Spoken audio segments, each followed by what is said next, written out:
Like Boosie, that's my favorite artist. You feel me? That's my idol.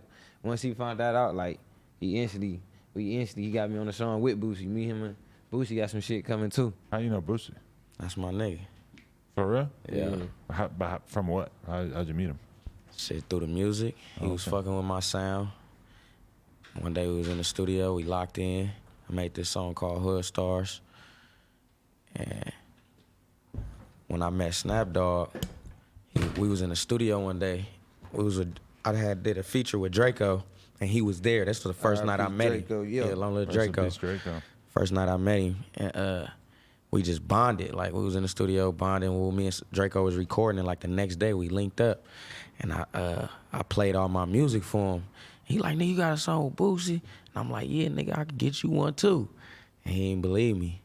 And I did it. Did that shit the next week. The next week. And then I flew him to Atlanta to Boosie house, nigga. We shot the video in Boosie living room. Wow. Yeah. What was that experience like? Man, that shit was crazy, cause like, you know how everybody goals be, you know, everybody got their goals with the music shit. Like my number one goal was to meet Boosie and do a song with Boosie. That was my number one goal. So when that shit happened, that shit was like, I ain't give a fuck at that moment. You can't tell me I ain't make it. Like, I'm like, shit, I did number one goal. Right. You know what I'm saying? But you made it into the living room. Like, what were your observations? His living room, his bowling alley, his kitchen. Like kids. Then we got to shooting dice with Tootie in them. Yeah. So that shit was lit. Tootie thought they was going to take everything here and Are there any rules in Boosie's house? Like anything that stood out to you that he was saying don't do? Nah, he ain't never told us to do nothing. Rules. He said make it like it's your home. For sure. Like, he said y'all got VIP. Wow. I got video 10. He said y'all got VIP access to my house. Do whatever. So just to get that, it's like shit, bro. I'm like, man, I made it at that point. Because if you came up in my crib and started the dice game, I don't know. Shit, your son started the dice game. Tootie like, come on. I'm like, shit, come on. So, okay, this is a very important question.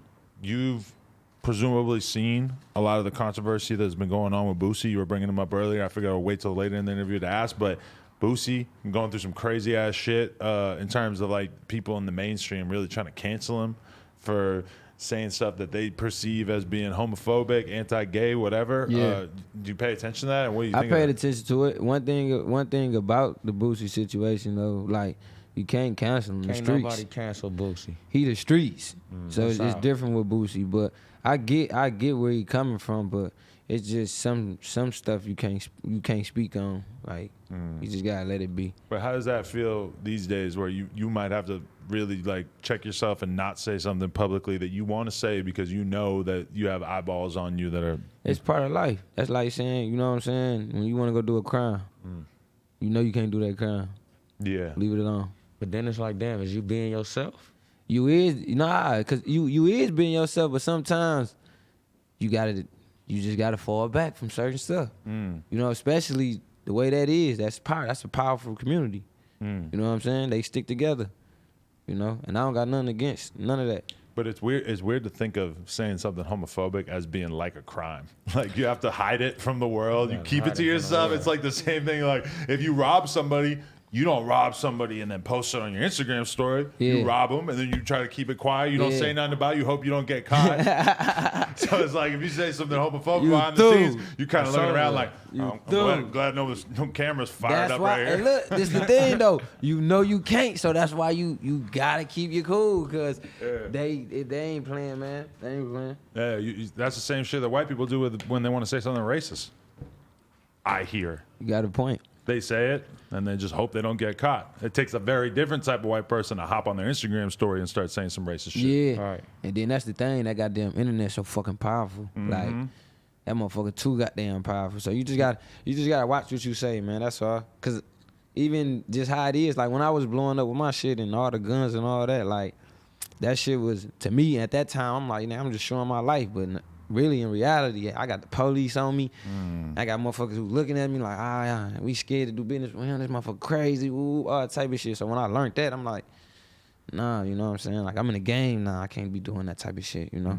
I can still tell my story without putting guns in the video. At a certain point, it's just telling on yourself. For sure. It's definitely telling on yourself. Like, I ain't been through that. Like, so it's like, hell no. How we gonna get mad at the people? Like, man, that nigga snitched on me. Nah, nigga, we did this shit ourselves. You gotta be able to take that motherfucker on the chin like that. So you just gotta watch how you move, man. And that's how I am. I just watch how I move now. Like, it's so much growth in a nigga now. Like, his music shit really changed the nigga life. Like, all the way around to where everybody fuck with me. Yeah, I just had Scrappy. We just dropped the video, Get Back. I just had him in Detroit, in the hood, slums. Wow. I'm talking about the whole city out there. Like, Scrappy was the first, it was crazy because I done brought a lot of big names in the city. You feel me? We ran the city out, all that. But this nigga Scrappy didn't want to go to his room. Really? He didn't want to leave. He's sitting, and I love it, bro. Man, he kicking it with his in the hood, eating chicken with his socks off on the back of the car, just eating chicken, cool and like, yeah, snap. Like, and I ain't gonna lie, man, Scrappy, he a real one, bro. Like, salute to him, bro. Like, he a real one. Like, not just cause of the music or nothing, man. Like, when I lost my Instagram, like, he on it, trying to help me get it back, all that, just checking up on me, all that. Like, bro, I really want to see you win, bro. You deserve to win, bro. Like, for real. Nah, yeah, he's a good guy. I'm surprised he would want to be sitting out there with his shoes off, though. That's crazy. Man, because that's how it is, bro. Like, when you got so much shit and power in your city, it's like, shit, you comfortable. We gonna make you feel like you home. All right, guys, so the No Jumper Clips channel right here. Make sure you subscribe. We just blasted past 30,000 subscribers. Our next goal is 50,000 subscribers. Please help us out and hit that red button. Thank you.